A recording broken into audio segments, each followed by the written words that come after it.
बोली के ठाकुर जी ये जो पवित्र पहने हुए लंगोट लगा रखा है और खड़ाऊ डालर कर रखी है, एक हाथ में छतरी है, हाथ के नीचे उषा का आसन लगा हुआ है, एक हाथ में कमंडल है।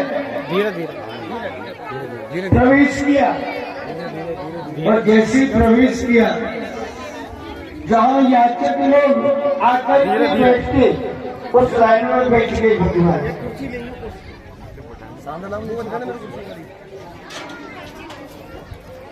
वामन अवतार भगवान आकर के बैठे,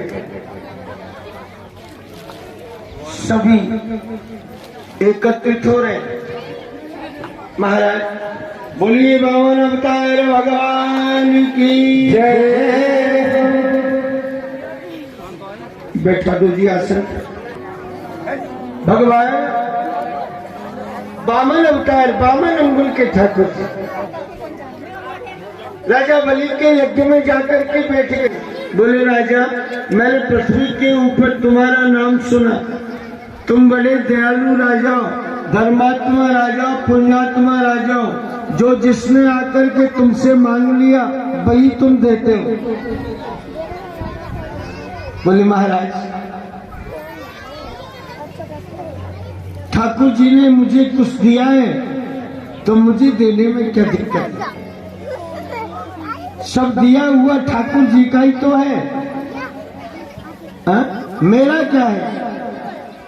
कहते हैं ना हम लोग, तेरा तुझको अर्पण क्या लागे मेरा। हे प्रभु, तेरा दिया हुआ है और तेरा दिया हुआ तुझे ही अर्पण है, हमारा इसके ऊपर कोई अधिकार नहीं। अच्छी तरह से बताओ तुम्हें क्या चाहिए। राजा बलि से वामन भगवान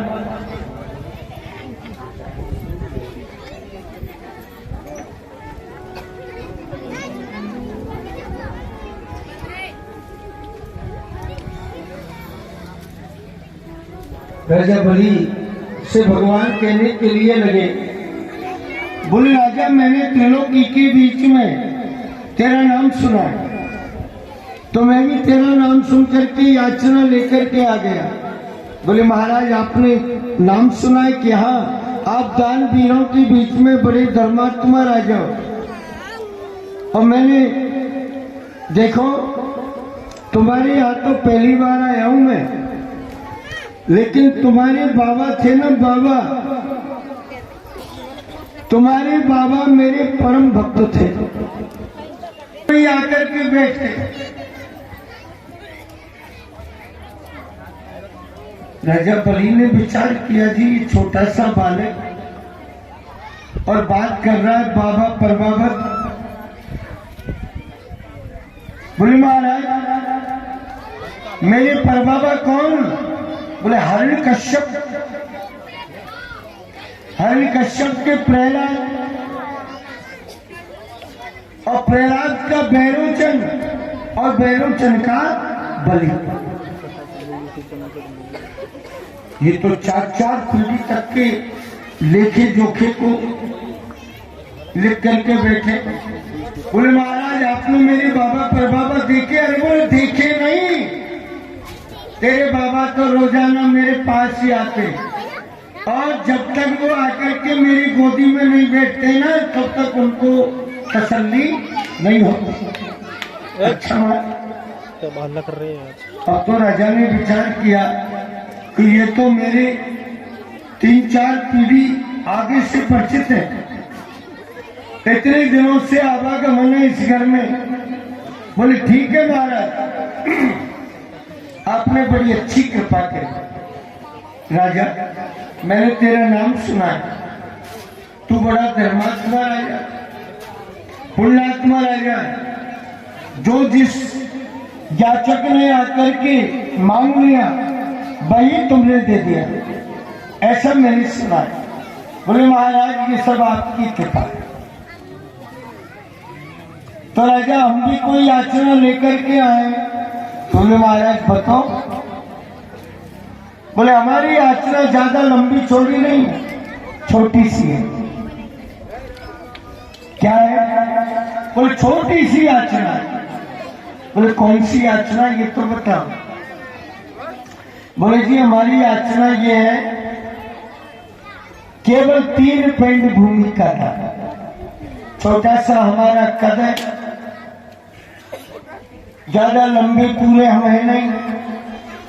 3 पेंड भूमि के बीच में आराम से छोटी सी कुटिया बना लेंगे और उस कुटिया के बीच में आसन लगा करके भगवान का भजन करेंगे। राजा बलि भगवान की बात को सुन करके जोर जोर से हंसने लगे, हाथ में मार मार करके हंसने लगे। बोले महाराज 3 पेंड भूमि, अरे कोई सुनेगा तो क्या कहेगा, लेने वाले का तो कुछ नहीं, जो तुमने दिया उसे लेकर के चला जाएगा, लेकिन नाम तो होगा देने वाले का। राजा बलि ने क्या दान किया, कितना दान दिया। संसार के लोग तो मुझे जानेंगे, लोग मेरी निंदा करेंगे, अगर मांगना है तो तरीके से मांग। बोले जी क्या मांगू? बोले सारी पृथ्वी का दान मांग। अगर सारी पृथ्वी मांगेगा ना तो सारी पृथ्वी दे देंगे। दीपों का दान मांग, समुद्र का दान मांग, सब कुछ दान कर दूंगा। मेरे राज्य का ही दान मांग ले। ना ना जी, देखिए हमें संतोषी ब्राह्मण, कैसे ब्राह्मण? संतोषी। और संतोषी ब्राह्मण का मतलब यह होता है, आवश्यकता है उतना ही लेना चाहिए। केवल 3 पेंड भूमि की आवश्यकता है। देना चाहते हो दे दो, अन्यथा मना कर दो। ब्राह्मण देवता 3 पेंड भूमि लेने के लिए आए हो, मना कैसे कर दो? ज्यादा मांग लो, हीरे जवाहरात मांग लो, अरे कि कुछ नहीं चाहिए, केवल 3 पेंड। ठीक है ले लेना। थोड़ी देर तो ठाकुर जी बैठे रहे। थोड़ी देर बाद में ठाकुर जी ने कहा राजा बलि से, बोले राजा सुनो, क्या बात है? बोले 3 पेंड भूमि का दान ले तो लेंगे, लेकिन वो संकल्प करा दो।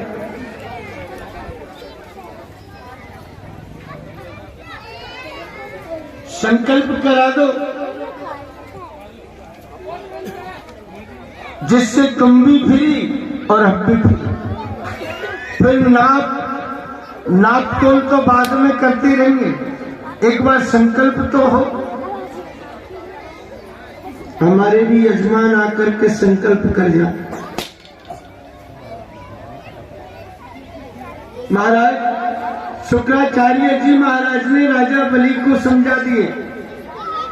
बोले राजा, याय ब्राह्मण मत जान रे राजा, अरे याय ब्राह्मण मत समझे रे, याय ब्राह्मण मत समझे रे राजा। इसको ब्राह्मण मत समझ, ये कोई साधारण ब्राह्मण नहीं है, ये साक्षात लक्ष्मीपति नारायण है, और ये तुझे ठगने के लिए आया है। आज तू इसकी बातों में मत आना। राजा बलि ने कहा कि जो लक्ष्मी का पति नारायण ही, अरे मेरे यहाँ भिक्षुक बनकर के दान लेने के लिए आ गया, तो फिर नारायण से क्या छुपाना? जो मांगेंगे वही दे दो। अगर मेरे प्राण भी मांगेंगे ना तो मैं प्राण भी दे दूं।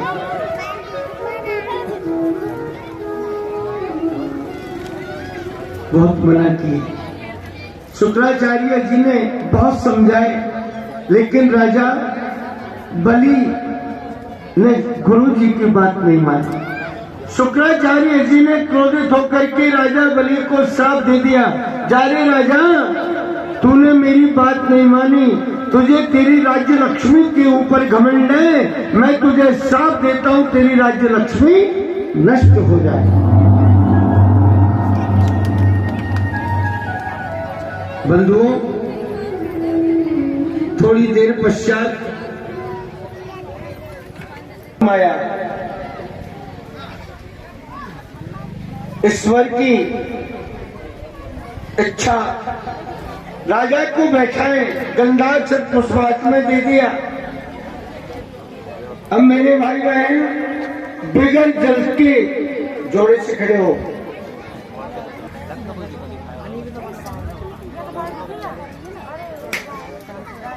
बिगड़ जल के संकल्प नहीं, उसमें से जल नहीं निकला। ठाकुर जी समझ गए, भगवान ने हाथ के नीचे जो कुशा का आसन लगा हुआ था, आसन में से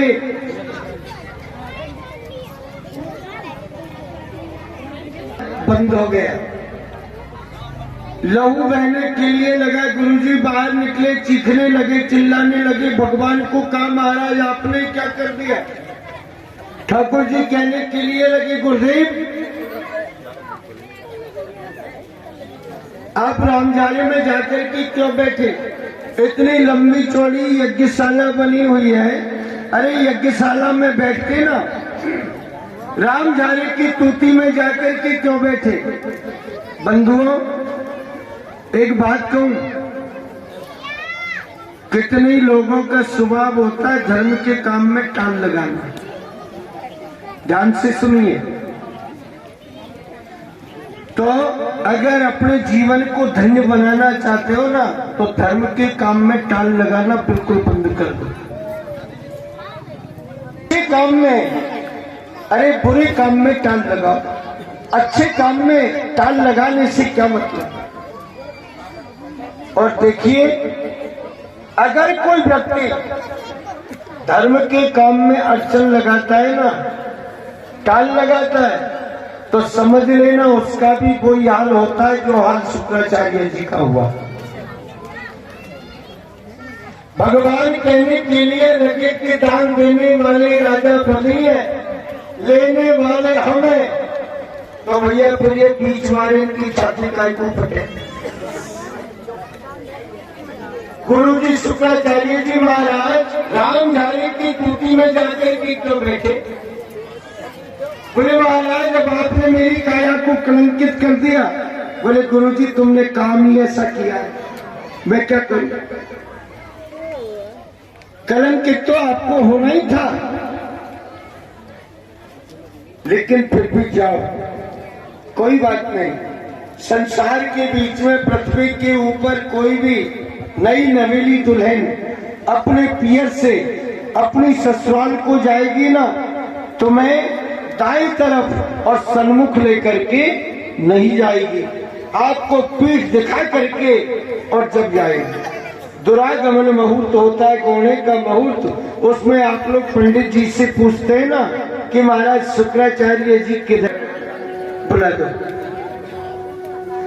विष्णु अद्य श्रीमद विष्णुराज्ञाः प्रवर्तमानस्य अद्य श्री ब्रह्मण्यो द्वितीय परार्धे श्री श्वेतवाराह कल्पे जम्बूद्वीपे वैवस्वत मंत्रे अष्टादशि सप्तमे कलियुगे कलिप्रथम चरणे भरतखंडे भारतवर्षे आर्यावर्तक ब्रह्मवर्तक देशे पुण्य प्रदेशे बौद्धावतारे राजस्थान प्रदेशांतर्गत करौली जनपदांतर्गत बाड़सलेमपुर नाम ग्रामे अस्मिन् यथा नाम संवत्सरे से कुटुंबस्य से परिवारस्य श्री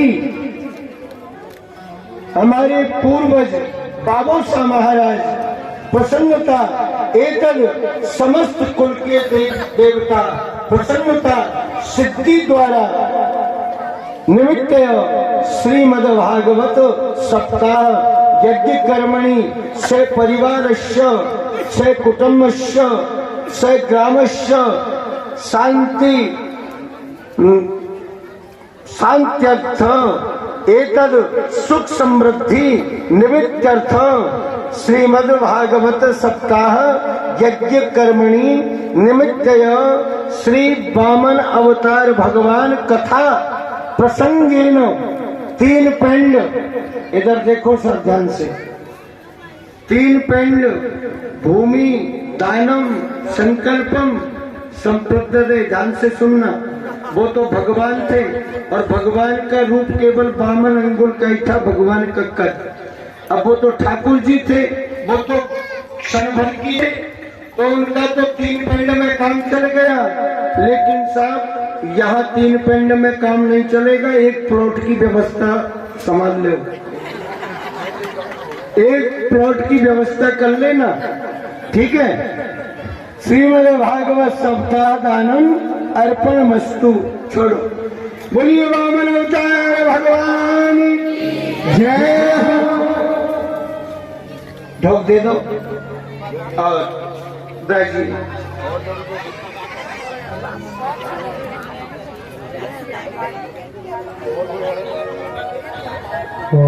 जो भी भक्तगण वामन भगवान की भेंट करना चाहें वो शांति से श्री वामन भगवान की भेंट कर सकते हैं। मेरे भाई बहन, ठाकुर जी की कृपा, भगवान की माया, सारे के सारे देवता देख रहे हैं, संकल्प करा दिया। अब जैसे ही संकल्प हुआ ना, उसी समय भगवान ने कहा भैया तुमने संकल्प तो कर ही दिया, अब ऐसा करो 3 पिंड भूमि को नपा दे। बोले महाराज 3 पिंड भूमि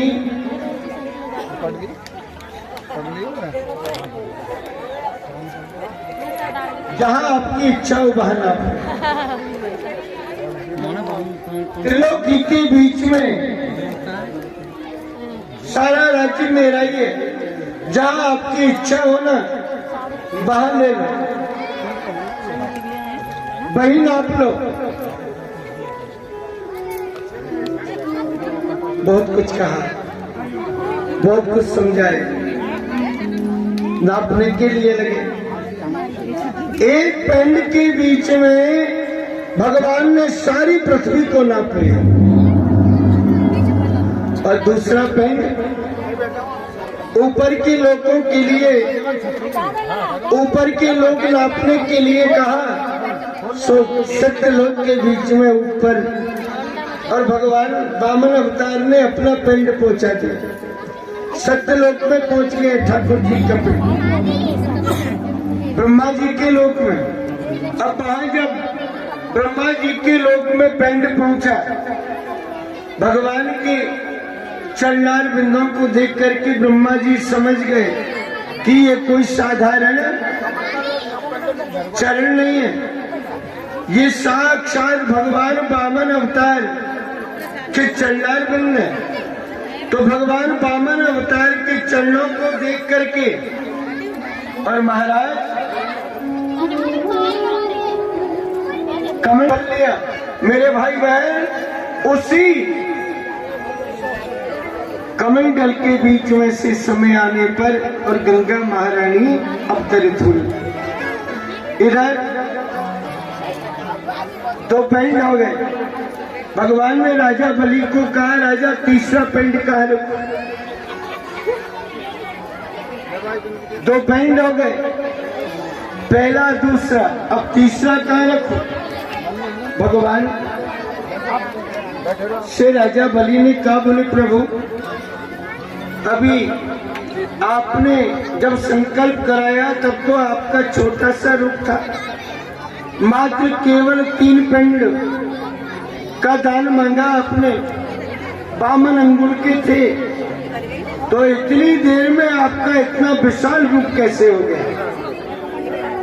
बोले राजा तेरे दान की वजह से हम बढ़ेंगे नहीं, अब मेरे पास कुछ भी नहीं। मस्तक रख दिया, मस्तक के ऊपर भगवान ने अपना चरणार बिंद रख दिया। बोले राजा अब यहाँ तुम्हारा कुछ नहीं है, ऐसा करो सुतल लोग के बीच में चले जाओ और सुतल लोग के बीच में जाकर बोले चिंता मत करो, मैं तुम्हारे द्वार पर खड़ा रह करके और पहरा करूं।